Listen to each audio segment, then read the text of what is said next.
3 दिसंबर 1984 की सुबह central India में मौजूद भोपाल सिटी के शहरी खतरनाक खांसी, आंखों में जलन और सांस की कमी के साथ उठते हैं। इस सुबह लोगों के सामने कयामत का मंजर था। लोग सड़कों पर पैनिक में भाग रहे थे, कुछ खांसी और उल्टियां कर रहे थे, जबकि सड़क पर लातादाद लाशों के अंबार लगे थे। पिछले कुछ घंटों से इनके इर्द गिर्द एक ऐसी जहरीली गैस थी जो पास ही मौजूद एक American pesticide plant union carbide से लीक हुई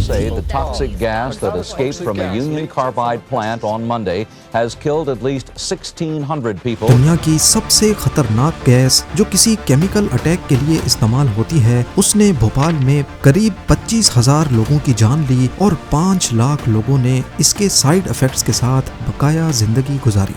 ये इंसानी तारीख का ना सिर्फ सबसे बड़ा इंडस्ट्रियल हादसा था, बल्कि इंसानी लापरवाही, कॉस्ट कटिंग और अधूरे इंसाफ की दास्तान भी है।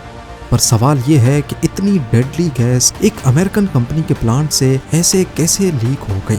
प्लांट के सेफ्टी सिस्टम्स ने टाइम पर काम क्यों नहीं किया? कंट्रोल रूम में बैठा स्टाफ, जिनको इस तबाही से 1 घंटा पहले लीक का पता चल चुका था, वो वक्त पर इसे रोकने में कामयाब क्यों नहीं हो सके? और आखिर जमीन से कई फुट नीचे कंटेनर्स में से ये गैस कैसे लीक होकर पूरे शहर में फैल गई? ज़ेम टीवी की वीडियोस में एक बार फिर से खुशामदीद। नाजरीन, भोपाल में यूनियन कार्बाइड नामी अमेरिकन कंपनी पेस्टिसाइड प्रोड्यूस करती थी। इनका प्रोडक्ट सेविन नाम से मार्केट में सेल होता था, जिसको किसान अपने खेतों में स्प्रे करके मुख्तलिफ कीड़ों से बचाकर अपनी प्रोडक्शन को बढ़ा सकते थे। ये प्रोडक्ट मुख्तलिफ केमिकल से मिलाकर बनाया जाता है। इसका सबसे अहम इंग्रेडिएंट मिथाइल आइसोसाइनाइड था, जिसे शॉर्ट में MIC भी कहा जाता है। 1969 में जब ये फैक्ट्री शुरू हुई थी, उस वक्त MIC को अमेरिका से इंपोर्ट किया जाता था, लेकिन बाद में यूनियन कार्बाइड ने भोपाल में ही इसको प्रोड्यूस करना शुरू कर दिया। यानी पहले फैक्ट्री में MIC को प्रोड्यूस किया जाता और फिर उसकी मदद से सेविन को। मिथाइल आइसोसाइनाइड या फिर MIC एक बहुत ही खतरनाक केमिकल है जो लिक्विड फॉर्म में स्टोर किया जाता है। इस काम के लिए यूनियन कार्बाइड ने 3 बड़े कंटेनर्स जमीन के अंदर इंस्टॉल किए हुए थे, जिसमें MIC लिक्विड फॉर्म में रखा जाता था। 3 दिसंबर 1984 की रात 12:05 पे वर्कर्स को गैस लीकेज महसूस होती है और वो फौरन कंट्रोल रूम को इन्फॉर्म करते हैं। कंट्रोल रूम में मौजूद स्टाफ फौरन इस लीक को ढूंढने के लिए स्टोरेज टैंक्स की तरफ बढ़ता है। ये स्टोरेज टैंक्स जमीन के अंदर कंक्रीट की एक मोटी लेयर के नीचे मौजूद थे और उसमें से कुछ पाइप्स निकलकर फैक्ट्री में जा रहे थे। अगले चंद मिनटों में कंट्रोल रूम सुपरवाइजर को पाइप्स में लीक मिल गया, लेकिन वो काफी छोटा लीक था। इसीलिए सुपरवाइजर ने इसे टी ब्रेक के बाद ठीक करने का कहा और वहां से चले गए। यूनियन कार्बाइड में ऐसे छोटे मोटे लीक्स बहुत कॉमन थे और वर्कर्स अक्सर गैस की लीकेज की वजह से सांस घुटने की शिकायत करते रहते थे।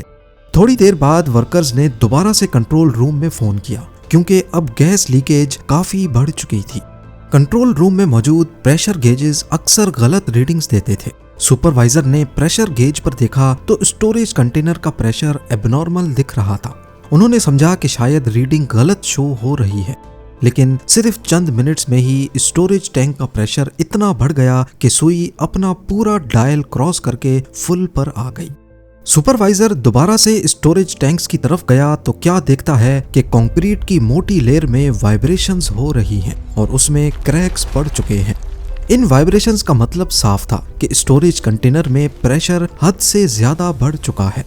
इस वक्त रात के 12:30 बज रहे थे। सुपरवाइजर ने फौरन इमरजेंसी नाफिज कर दी और लीक होने वाली गैस जो फैक्ट्री के पाइप्स में दाखिल हो चुकी थी, उसको न्यूट्रलाइज करना शुरू कर दिया। फैक्ट्री में इस किस्म के हालात से निपटने के लिए 3 अलग अलग डिवाइसेस लगी हुई थी। पहली थी गैस स्क्रैबर, जिसमें एक खास केमिकल लीक होने वाली MIC को न्यूट्रलाइज करेगा। पर जब सुपरवाइजर ने चेक किया तो ये डिवाइस खराब पड़ी थी। अगर पहला सेफ्टी सिस्टम भी गैस को न्यूट्रलाइज ना कर सके तो इसके लिए फैक्ट्री में दूसरा सेफ्टी सिस्टम भी लगा था, और वो था फ्लेयर टावर। इसका काम गैस को एटमॉस्फेयर में निकलने से पहले ही जलाने का होता है। पर मालूम पड़ा कि फ्लेयर टावर का एक इम्पोर्टेंट पाइप कुछ दिन पहले किसी ने निकाल दिया था और फिर वापस नहीं लगाया। लिहाजा फ्लेयर टावर ने भी अपना काम नहीं किया और अब ये जहरीली गैस चिमनी के जरिए एटमॉस्फेयर में दाखिल हो गई। इस पॉइंट पर सुपरवाइजर और वर्कर्स खुद को बेयारो मददगार महसूस कर रहे थे। ठीक रात के 1 बजे फैक्ट्री में एवैक्यूएशन की अनाउंसमेंट की गई और इमरजेंसी सायरन ऑन कर दिए गए। उस वक्त हवा नॉर्थ की तरफ से आ रही थी और उसने चिमनी से निकलने वाली जहरीली इनविजिबल गैस को भोपाल के साउथ में फैलाना शुरू कर दिया। गूगल अर्थ पे देखा जाए तो ये एरिया भोपाल का सबसे घनी आबादी वाला इलाका है। MIC क्योंकि एक भारी गैस होती है तभी वो फौरन जमीन के करीब आ गई और अब आहिस्ता आहिस्ता शहर में फैलना शुरू हो गई। जैसे ही गैस घरों में घुसी, लोगों को फौरन आंखों में जलन और शदीद खांसी शुरू हो गई। बिल्कुल इस बात से बेखबर कि ये लोग एक जहरीली गैस का सांस भर रहे हैं, लोगों ने घरों से निकलकर पैनिक में भागना शुरू कर दिया। भागने की वजह से सांस फूलने लगा और वो लोग और ज्यादा सांस भरने लगे, जबकि असल में वो MIC गैस को इनहेल कर रहे थे। लोग वॉमिट करने लगे, खांसने लगे और एक एक करके सड़क पर लाशें भरना शुरू हो गईं। उधर फैक्ट्री में सुपरवाइजर ने गैस को न्यूट्रलाइज करने के आखिरी सेफ्टी सिस्टम को इस्तेमाल करने का फैसला किया। उनको होस पाइप से चिमनी से निकलने वाली गैस पर पानी स्प्रे करना था ताकि गैस न्यूट्रलाइज होकर शहर में ना फैल सके। पर जब होस पाइप निकाला गया तो वो इतना लंबा ही नहीं था कि चिमनी तक पहुंच सके, यानी गैस को न्यूट्रलाइज करने का तीसरा और आखिरी सेफ्टी सिस्टम भी किसी काम ना आ सका। कुछ ही मिनटों में गैस शहर में 8 किलोमीटर तक फैल गई और भोपाल के हॉस्पिटल्स उन पेशेंट्स से भरना शुरू हो गए जिनको एक जैसे ही सिम्टम्स थे। हॉस्पिटल में हालत ये हो गई कि पेशेंट्स को देखने के लिए स्टाफ और बेड्स कम पड़ गए। ना सिर्फ पेशेंट्स बल्कि डॉक्टर्स खुद भी बुरी तरह खांस रहे थे। शहर में इमरजेंसी नाफिज हो चुकी थी। पुलिस ने डॉक्टर्स को बताया कि ये एमोनिया गैस है, लेकिन जो सिम्टम्स लोगों को हो रहे थे वो एमोनिया इंटॉक्सिनेशन से कहीं ज्यादा शदीद थे। डॉक्टर्स के लिए ये एक अननोन मेडिकल कंडीशन थी। ये सब इतना जल्दी हुआ कि अथॉरिटीज को सही से पता ही नहीं था कि ये अमोनिया गैस है, फॉस्जीन या फिर MIC। पर असल में मिथाइल आइसोसाइनाइड बॉडी में मौजूद पानी से रिएक्ट कर रही थी और लंग्स के सुराखों को बंद कर रही थी, जिससे सांस लेना नामुमकिन हो रहा था। रात के 3 बजे तक डेड बॉडीज इतनी ज्यादा हो चुकी थीं कि उन्हें हैंडल करना मुश्किल हो रहा था। भोपाल गैस लीक के दौरान सिर्फ एक ही रात में 3000 लोग मर गए, जबकि लाखों लोग इस जहरीली गैस के सिम्टम्स से बुरी तरह असर अंदाज हुए। फैक्ट्री वर्कर्स जो खुद एयर टाइट कंट्रोल रूम में बैठे थे, इस जहरीली गैस के असरात से महफूज रहे। सुबह जब वो दिन की रोशनी में बाहर निकले तो उन्होंने बिल्कुल बदले हुए भोपाल को देखा। वो सड़कें जहां भीड़ की वजह से गुजरना मुश्किल होता था, वहां जानवरों की लाशें बिखरी हुई थी। अभी तक पूरी दुनिया इस खौफनाक हादसे की खबर सुन चुकी थी। न सिर्फ नेशनल बल्कि इंटरनेशनल मीडिया भी इसको रिपोर्ट कर रहा था। इस गैस से जहां पहली ही रात में 3000 लोग एक्सपायर हुए, वहीं आने वाले कुछ दिनों में ये नंबर 20 से 25,000 तक बढ़ गया और गैस से मुतासिर होने वाले लोगों की तादाद 5 लाख तक पहुंच गई। इंसानी इतिहास में ये सबसे बड़ा इंडस्ट्रियल डिजास्टर माना जाता है। पर यहाँ पर सबसे बड़ा सवाल ये था कि आखिर फैक्ट्री से इतनी जहरीली गैस लीक हुई तो हुई कैसे। इनिशियल इन्वेस्टिगेशन में मालूम पड़ा कि यूनियन कार्बाइड ने 3 अंडरग्राउंड स्टोरेज टैंकर्स बना रखे थे, जिनमें से एक का नाम था E610। कंपनी के मैनुअल्स के मुताबिक इसे सिर्फ आधा भरना होता है, लेकिन ये तकरीबन 75% तक खतरनाक MIC से भरा हुआ था। E610 में उस वक्त 30 टन गैस होनी चाहिए थी, लेकिन उसको 42 टन तक भरा गया था। पर इससे भी ज्यादा हैरानी और खतरे की खबर ये थी कि इतनी ही ज्यादा MIC अभी भी दूसरे कंटेनर में मौजूद है। यूनियन कार्बाइड एडवांस में बहुत सारा MIC बना कर रखती थी, लेकिन असल में वो दिन में सिर्फ कुछ ही टन 7 प्रोड्यूस करते थे। अभी भोपाल इस तबाही का मुकाबला कर ही रहा था कि यूनियन कार्बाइड के CEO वॉरेन एंडरसन मामले की संगीनी को देखने के लिए इंडिया पहुंच गए और उन्हें एयरपोर्ट से ही अरेस्ट कर लिया गया। पर बजाय इसके कि उन्हें जेल भेजा जाता, पुलिस उन्हें यूनियन कार्बाइड के ही एक गेस्ट हाउस में ले गई। कुछ ही घंटों में वो बेल पर रिहा हो गए। इसी दौरान वो इंडिया छोड़कर भाग गए और फिर दोबारा कभी लौट कर नहीं आए।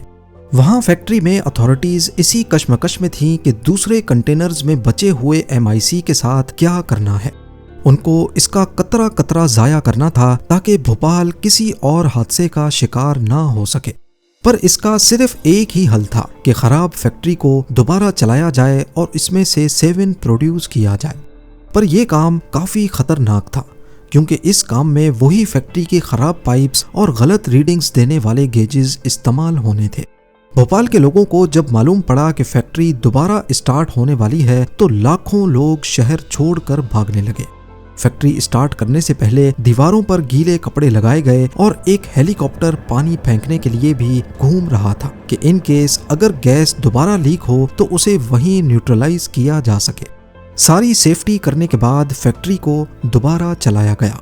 खुशकिस्मती से इस बार गैस लीक नहीं हुई और 7 दिनों के अंदर सारा स्टोर किया हुआ MIC खत्म कर दिया गया। यूनियन कार्बाइड अब MIC से पाक हो चुकी थी। लोग वापस लौटने लगे, लेकिन सबके पास सिर्फ एक ही सवाल था कि आखिर इस हादसे की असल वजह क्या थी। उस रात आखिर ऐसा क्या हुआ था कि पूरा 42 टन MIC कंटेनर से लीक हो गया। जब इन्वेस्टिगेशन टीम ने खाली कंटेनर की अच्छी तरह जांच की तो मालूम पड़ा कि उसमें कोई क्रैक नहीं है, पर उस कंटेनर का सेफ्टी वाल्व खराब पाया गया। कंटेनर में मौजूद जंग आलूद लोहे के पार्टिकल्स पाए गए जो निशानी थी पानी की। मिथाइल आइसोसाइनाइड पानी के साथ कांटेक्ट में आते ही गर्म हो जाता है और उबलने लगता है। ये चीज पहले ही लैब में चेक कर ली गई थी, यानी उस रात कंटेनर में किसी तरह पानी आया था। मालूम पड़ा कि हादसे से पहले शाम को वर्कर्स ने करीबी प्रोसेसिंग यूनिट की धुलाई की थी। ये प्रोसेसिंग यूनिट और कंटेनर एक ही पाइप के साथ कनेक्टेड थे, पर पानी कंटेनर में ना जाए इसके लिए पाइप में एक स्टॉपर लगा था और एक सेफ्टी वाल्व भी। पर ना तो स्टॉपर सही से काम कर रहा था और ना ही सेफ्टी वाल्व। अगर ये दोनों खराब भी हों तो एक और चीज भी थी जो इस हादसे को होने से रोक सकती थी। यूनियन कार्बाइड एक इंटरनेशनल कंपनी है जिसके प्लांट्स उस वक्त दुनिया भर में मौजूद थे। उनको अच्छी तरह इस केमिकल की खतरनाक नेचर के बारे में मालूम था। इस किस्म के हादसों से बचने के लिए आधे कंटेनर को लिक्विड MIC से भरा जाता था, जबकि बाकी आधे में नाइट्रोजन गैस डाली जाती थी ताकि अगर कभी वाल्व या स्टॉपर खराब भी हो जाए तो नाइट्रोजन गैस का प्रेशर पानी को वापस बाहर धकेल सके। पर अफसोसनाक तौर पे उस शाम कंटेनर में नाइट्रोजन गैस भी नहीं थी। इन्वेस्टिगेशन टीम ने रिकॉर्ड्स चेक किए तो मालूम पड़ा कि पिछले 20 दिनों से किसी ने नाइट्रोजन गैस के लो प्रेशर को रिपोर्ट ही नहीं किया था। ये एक क्लियर कट केस था लापरवाही और कॉस्ट कटिंग का।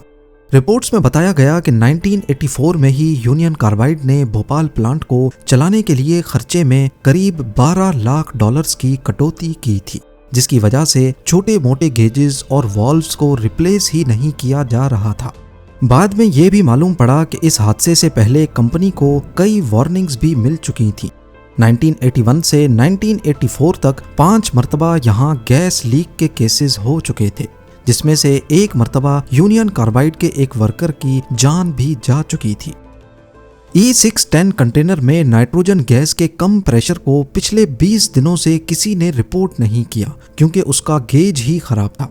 कंटेनर का खराब वाल्व, पाइप का खराब स्टॉपर, गैस लीक होने के बाद गैस स्क्रबर जिसको गैस न्यूट्रलाइज करनी थी वो भी खराब, फ्लेयर टावर जिसको गैस में आग लगाकर उसे माहौल में फैलने से रोकना था वो भी खराब, और आखिर में होज पाइप भी इतना छोटा कि वो चिमनी तक नहीं पहुंच सका।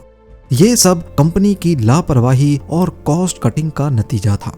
इस हादसे के बाद यूनियन कार्बाइड के खिलाफ केस चलता रहा, लेकिन 5 सालों के बाद आउट ऑफ कोर्ट सेटलमेंट हुई और कंपनी ने इंडियन सरकार को $470 मिलियन देकर मामला सेटल कर लिया।